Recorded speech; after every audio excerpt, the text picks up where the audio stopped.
Welcome to one India Telugu. టీమిండియాలో 140 కిలోమీటర్ల వేగంతో నిలకడగా బంతులేస్తే బౌలర్గా ఉమేష్ యాదవ్ పేరు తెచ్చుకున్నాడు. అయితే ఒకే లైన్ పై బంతులేయడని, 4 బంతులు బాగా వేసి 2 బంతులు చెత్తగా వేసి పరుగులు ఇచ్చేస్తాడని పేరు తెచ్చుకున్నాడు. ఈ నేపథ్యంలో భువనేశ్వర్, మహ్మద్ షమి అంతా పేరు తెచ్చుకోలేకపోయాడు. బుమ్రా కూడా యార్కర్లతో రాణించిన ఉమేష్ మాత్రం ఆకట్టుకోవడంలో విఫలమయ్యాడు.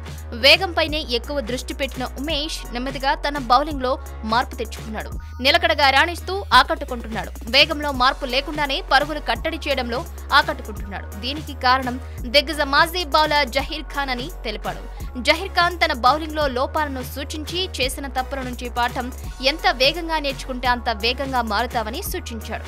అప్పటి నుంచి ఒంటరిగా కూర్చుని తనలోని లోపాలను 1కి 2 సార్లు సరిచూసుకోవడం అలవాటైందని, దీంతో జరిగిన మ్యాచ్ లో తాను చేసిన తప్పులను సరిదిద్దుకునేందుకు ప్రాక్టీస్ ప్రారంభిస్తానని తెలిపాడు.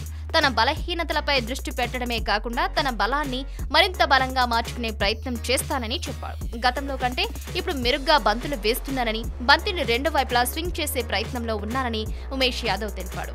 Thanks for watching one India Telugu. For more details keep watching one India Telugu. Please like and share. Don't forget to subscribe. Thank you.